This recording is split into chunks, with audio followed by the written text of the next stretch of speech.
Hello, I'm Anuban Kate. I'm back again with Professor Christophe JAFFRELOT, with whom I started a discussion about his very important book, Gujarat Under Modi. Welcome, Christophe. Well, thank you for the invitation, Anu. Thank you. Um, this book is important, as we discussed last time, because not many publishers were ready to publish it in November 2013 when you were ready with the manuscript.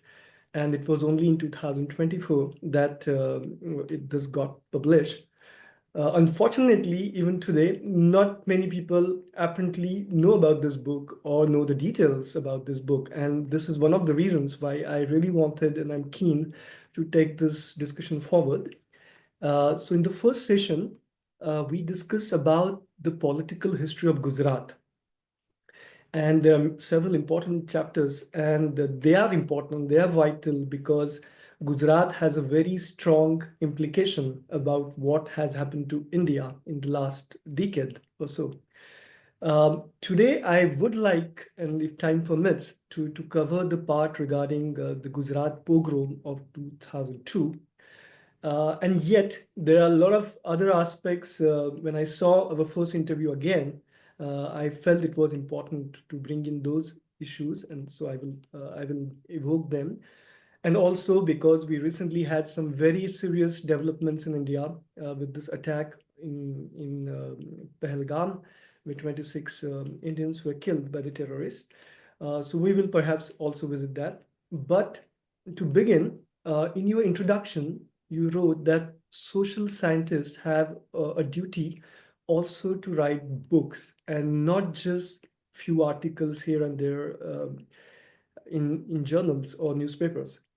So the question would be, what do you really mean by this, and who are you really addressing this concern to? Is this to your Indian Pakistani concern colleagues or to French ones or others? It's a general trend. Political scientists are less and less inclined to write books because articles matter more for their career. So the political scientists are more or less following the trend that has been initiated by economists. In fact, political science very often try to emulate the economist ways.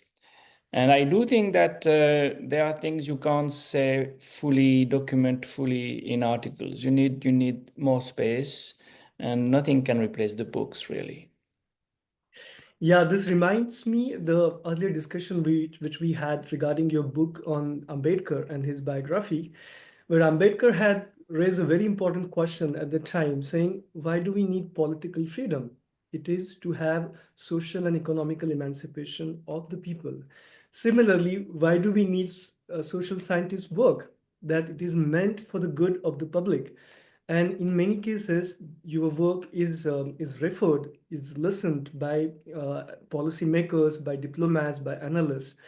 So I'm really happy that whatever might be their purpose of doing it and the way in which they implement it, at least with this interview, we have a direct possibility to make your work reach the common people. I would now like to ask you a few questions, yes, which I said about the Pahalgam attack. Since you have studied Pakistan, India, how serious is this attack and the tension which is building up now? We all have seen this also in 2019, just before the general elections. There was Pulwama attack. Now there are elections in Bihar and Bengal. So is this that the terrorists also have taken some fascination for democratic electoral programs or schedules? What do you think? Well, it's very difficult to respond to this question because we don't know how these terrorists operate really. What is the window of opportunity? What is the other doing? Clearly, this place was not sufficiently securitized. It was a new place for tourists. So that may be the reason why the strike could place at that time in this place. Really, if we knew how terrorists operate, we would not have so much need of intelligence. So True. that's really a question for intelligence people more than for academics. Yeah. At the same time, what we know that India has, perhaps the world has, is the most militarized region in the world, which is Kashmir. More than 7 lakh Indian army personnel are permanently posted there since last many decades. So that's what we know, and it is expected that there shouldn't be intelligence fallouts like this. Anyway, moving on, what would you say to Indians? Because we have seen some very serious attacks as a backlash on Kashmiris and Muslims. Although there have been attacks on Muslims since quite some time now, and you have been writing about it, what would you say to common Indians? Well, the common Indians are not necessarily sufficiently aware of what is the situation in Jammu and Kashmir. A kind of rosy picture has been painted, and that's why tourism is back in such a big way. In fact, tensions have continued after 2019, after abolition of Article 370.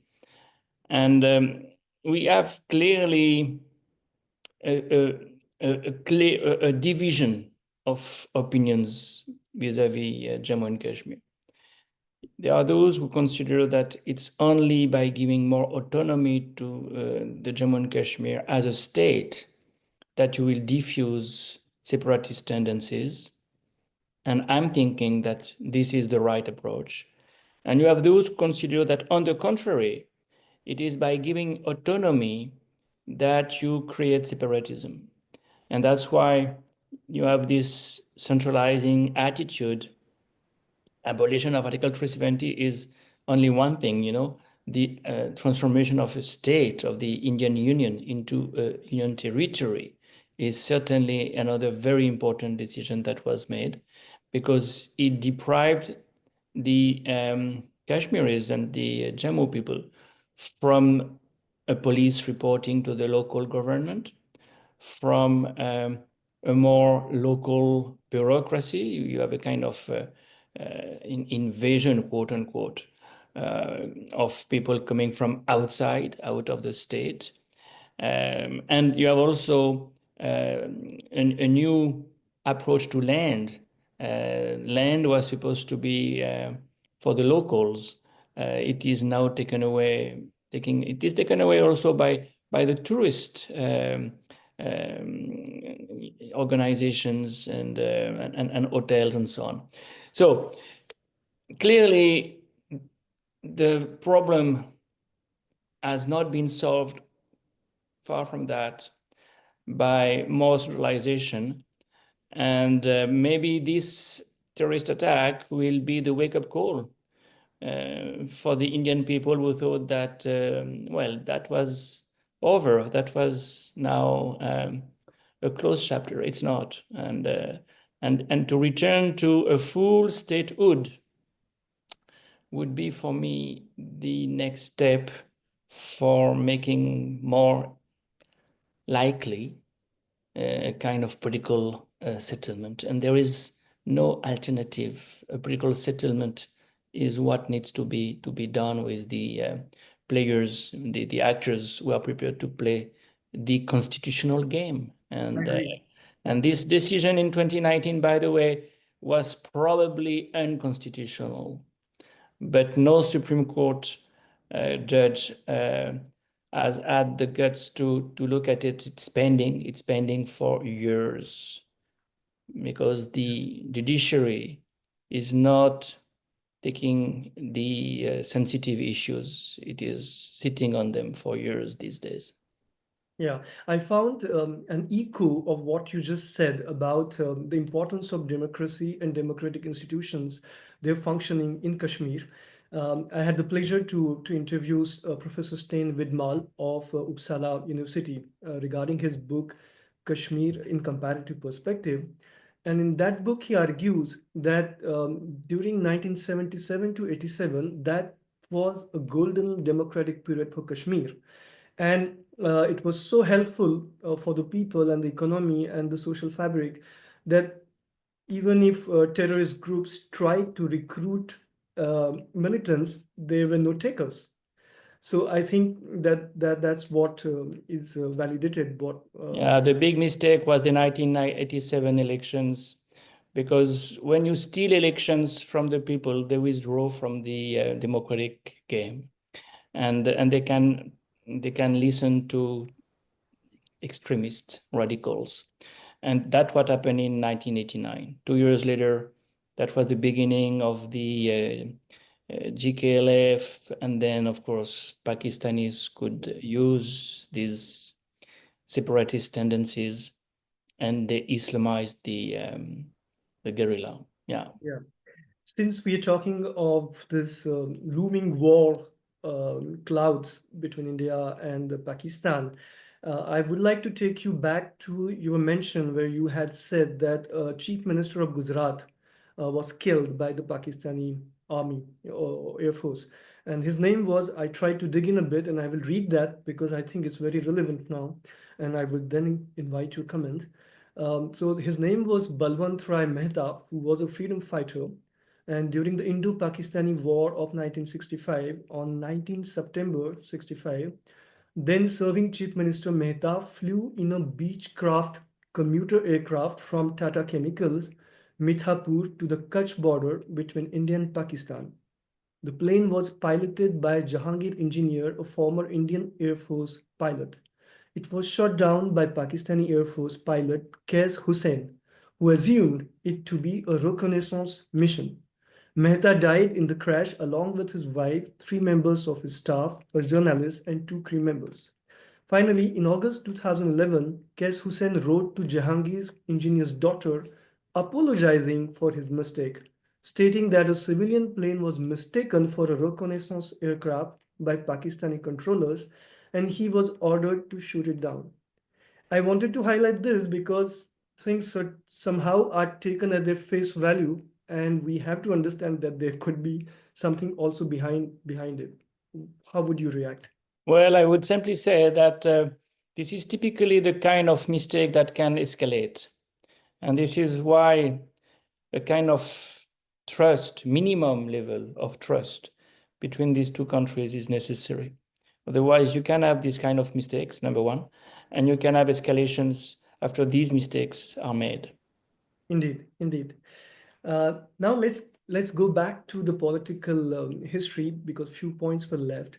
In the last session, you pointed out that the conservatism, the traditionalism of Congress in Gujarat was in particularly very strong, prominent, unlike in Bihar and UP. Okay, you stated that. Uh, in Bihar and in UP, we saw the socialist, the left wing of Congress getting dominance or prominence over the traditional one. So this is what you stated. But could you tell us why exactly, according to you, that happened? Well, the number one reason was that the left was excluded. And the left was excluded at a very early stage when Indulal Yagnik was shown the door. And that was with the blessing of Mahatma Gandhi.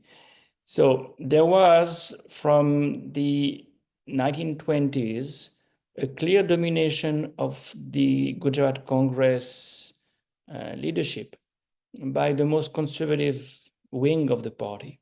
You have conservative wings everywhere. There was a conservative wing, of course, in Congress of Uttar Pradesh, Govind Vallabh Pant, for instance, was definitely not on the left. But there was still, at least till the creation of the Socialist Party, till the late 40s, you still had a left wing on the Congress side in UP, not in Gujarat. So that's the number one reason. The number two reason is, of course, Gujarat is mostly dominated by businessmen, even more than Brahmins, Banyas, Vaishya are playing a key role. And these people were, of course, for private enterprise, against communism for sure, socialism also. They could not appreciate the progressive agenda that Nehru could articulate, for instance, at that time, or Subhash Chandra Bose. So it's a different ecosystem, and it remained very different for decades till the Congress split. Because when it split in '69, well, the conservatives remained with the Congress O, and Indira could promote more progressive people, including Ehsan Jaffrey, including, of course, Solanki. And this is when you have the left staging a comeback in Gujarat.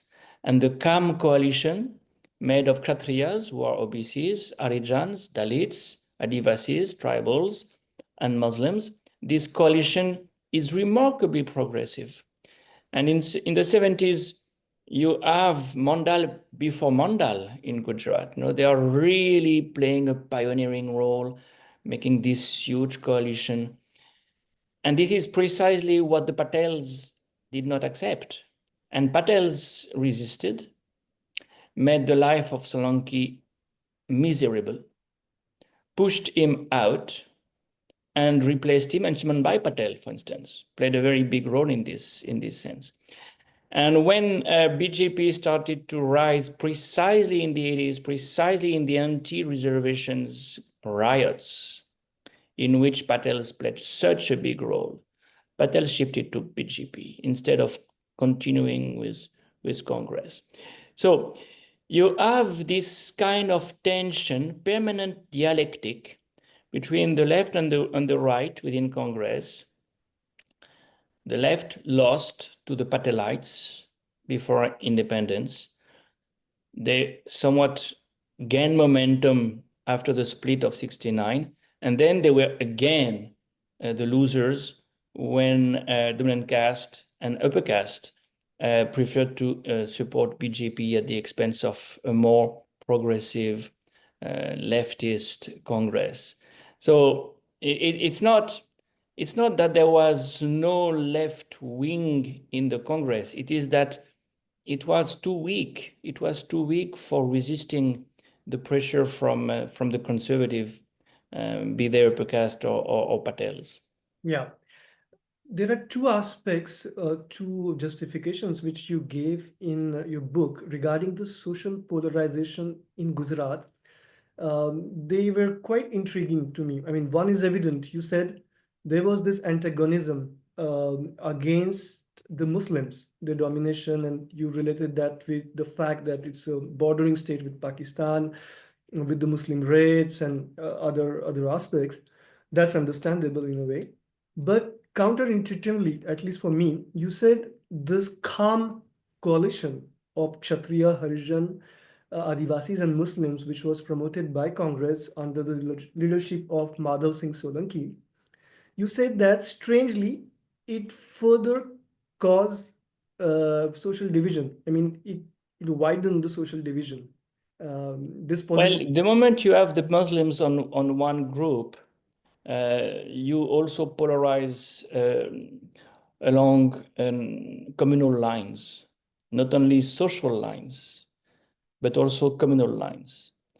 So it's not only that the plebeians were the rise of the plebeians, Kshatriyas, Adivasis, Harijans, was resisted by dominant caste and upper caste, but it's also that these groupings, Patels especially, but also Brahmins and Thakurs, were much more Hindu than the OBCs, Dalits, of course, especially because of the rise of the Swaminarayan movement.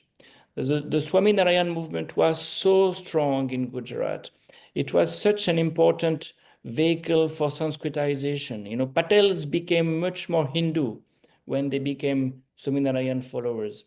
So you have a superposition of the two lines of cleavage, of the two fault lines. The social fault lines, upper caste, dominant caste versus the plebs, the plebeians, and then the Hindu versus Muslim kind of dialectic. That reinforced the line of cleavage. And this is, by the way, something we see elsewhere when two lines of cleavage coincide. Then it's a recipe for tensions, and I mean violence. Yeah, and We've seen that elsewhere.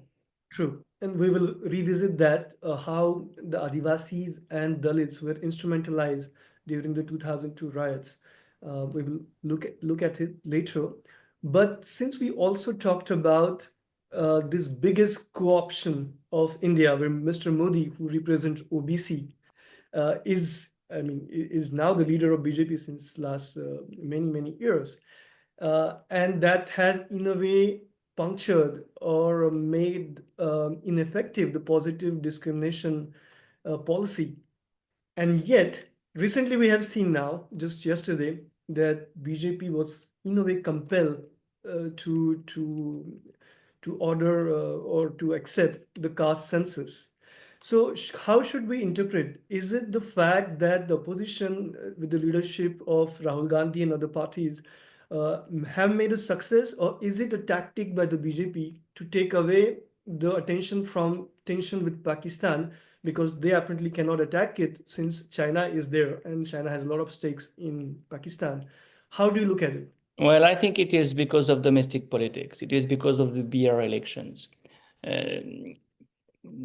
Modi cannot let the opposition win Bihar. Also because he needs Nitish Kumar, he needs the GDU in parliament. And Nitish Kumar has already initiated a caste census. Bihar is the only state so far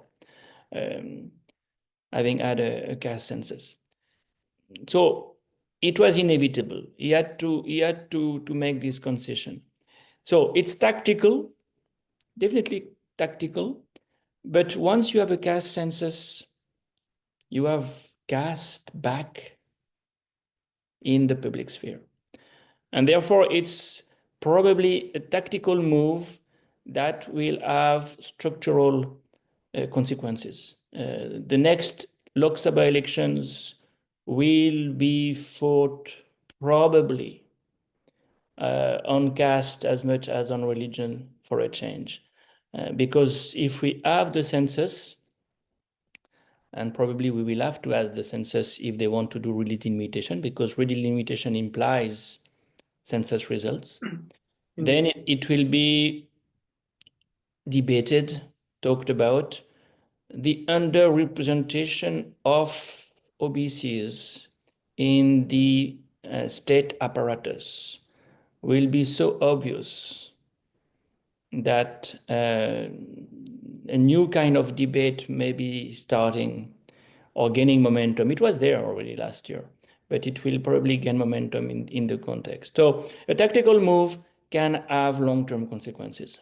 Yeah, but in your proposal or affirmation, what is presupposition for me is that this caste census will be done honestly, and we can trust the data, because that has been the main concern. Well, yes, of course, they can forge data.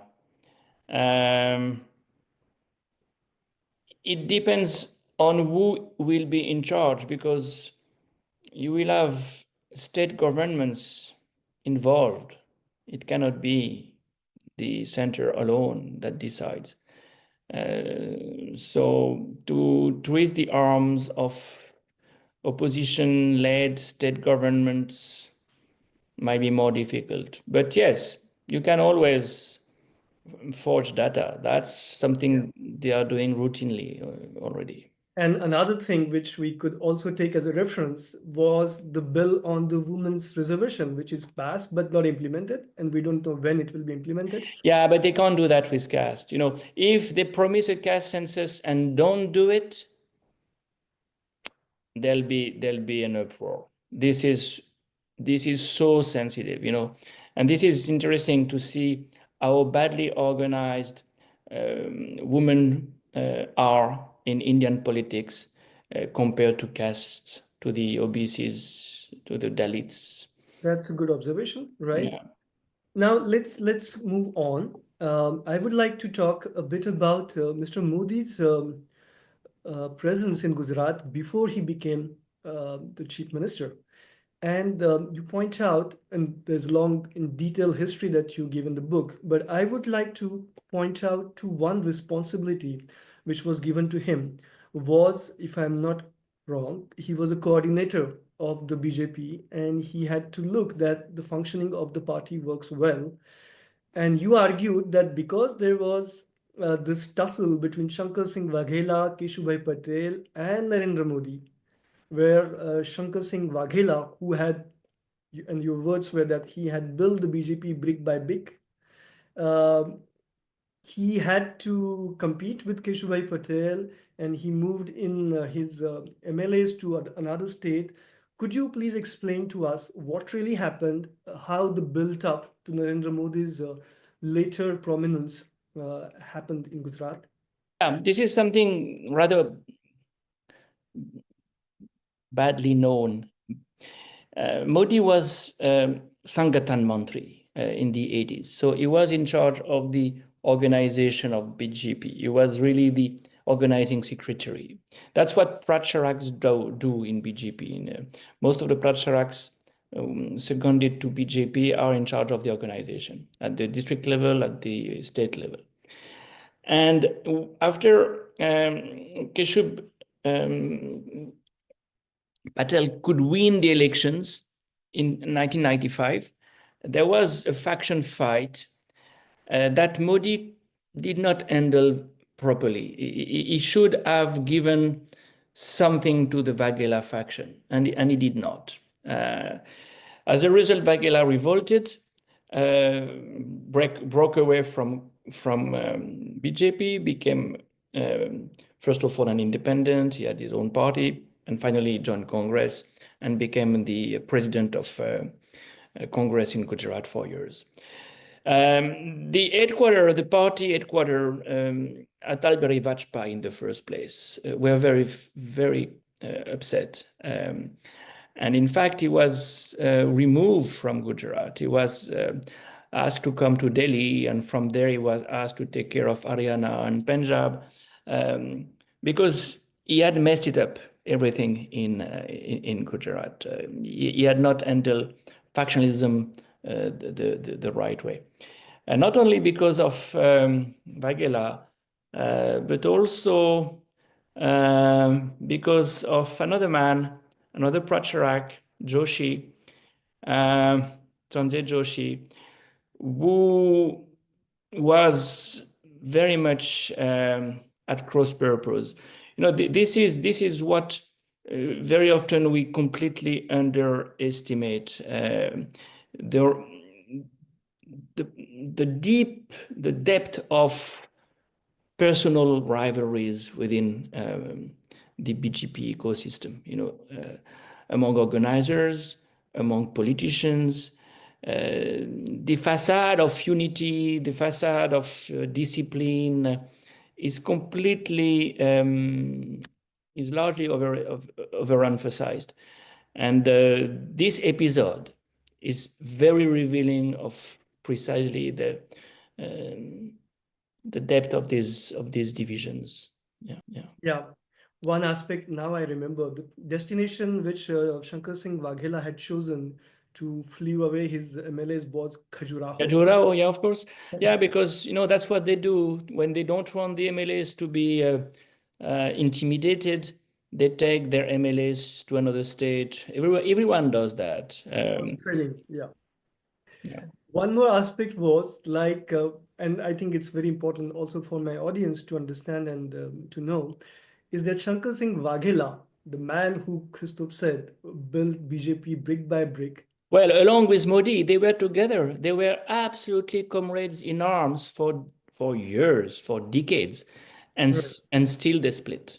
Right. And what is striking, surprising, is that Shankar Singh Waghela later became the president of Congress in Gujarat.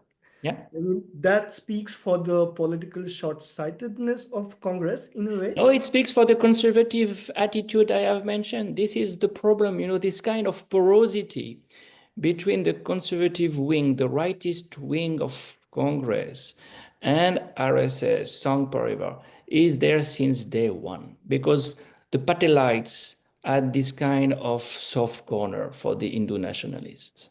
Mhm. Let's move on. There's one important character in your book, and the episode is also about Abdul Latif and the Muslim mafia gangsters who were quite strategically blamed, perhaps rightly, correctly, by the BJP. But surprisingly and not surprisingly, once in power, BJP collaborated with him. And there was this nexus between politicians and gangsters, and yet it was exploited for political results. Could you tell us about this Abdul Latif character? And there was a Bollywood movie also on this, Rais, in 2017 of Shah Rukh Khan. Yeah, well, this is again the underbelly of Indian politics. And this kind of nexus between politicians, policemen, and gangsters is, of course, very much developed in Gujarat because it's a dry state, because you have bootleggers. But you would see the same thing in Maharashtra. Dawood Ibrahim has been protected for decades by politicians and policemen till the 90s, well, late 80s. Abdul Latif was, in fact, a lieutenant of Dawood Ibrahim. He represented Dawood Ibrahim in Gujarat.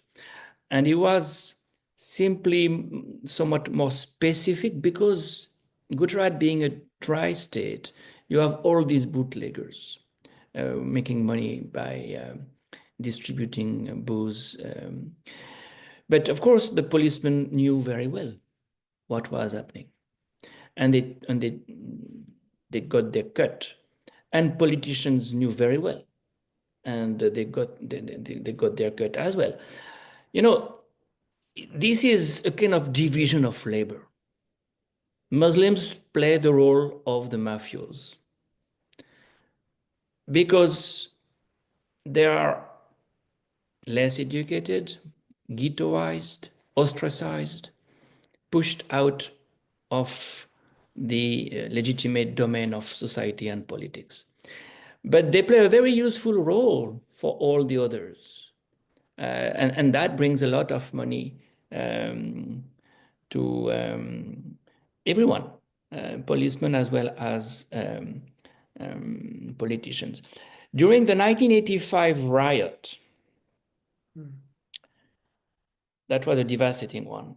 Latif was behind bars, but he had done so much for the Muslims who had been at the receiving end that he was elected in the municipal elections with a record number of votes.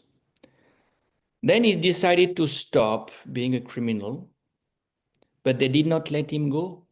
They did not let him stop. They needed someone to get the money, to collect the money.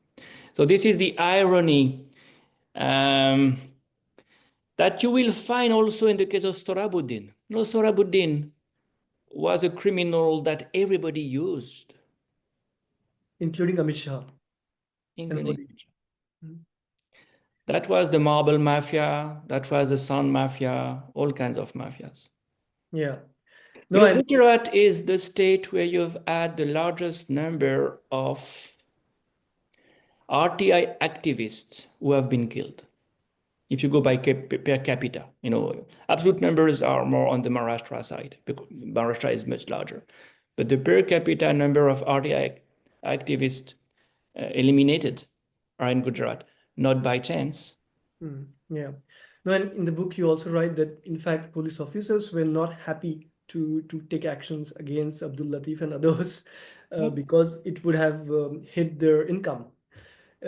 Anyway, you mentioned also about the 1985 riots, which would make, and later we can make a link with 2002 pogrom. But what really struck me was the number of people who were killed. So you quote that there were more than 1,000 people were killed, and even before 1985, there have been several severe riots in Gujarat.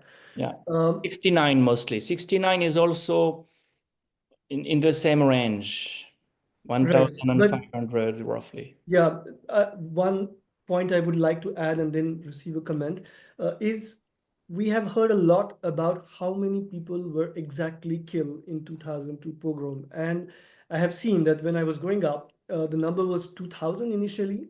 And ever since Mr. Modi is in power, now we see that number lowered down to almost half, 1,000. In the book, you also quote that there have been mass graves which have been found out later. We know very well in India, there's always a gap between the official and the unofficial figures. So how does one contextualize what would be the real number of the lives lost? 2,000 is the figure NGOs are giving because they have gone to the families of people who have disappeared. And therefore, you don't only count the dead bodies, you also count all those who have disappeared and who have never been found. This is why there is this discrepancy between the official figure and the, if you want, unofficial, but probably more realistic figure. What was also shocking for me is the mention about the mass graves, because that we have heard a lot about Kashmir, but never in any other state. At least I did not know that until I read your book. But I would like to now talk about the main bone of contention is to either qualify 2002 as riots or pogrom, and that's a long debate. I would like your opinion on that. But before that, I would like to bring in Yogendra Yadav's view. And he says that riots are often engineered, they are not spontaneous outbursts as we are made to believe them. They're used historically by both Congress and BJP for the obvious reasons, but also Congress so that the fear of riots makes the Muslims vote for it. How would you respond to all these Yeah, arguments? this is something we've seen in the past, even in Gujarat. There is a great article by Ghanshyam Shah, who was very young at that time. He made a fantastic inquiry on the 69 riots and discovered that congressmen were very much involved in it. The same right-wing people of Congress. Well, this is, if you want, the dirty job of those who play vote bank politics.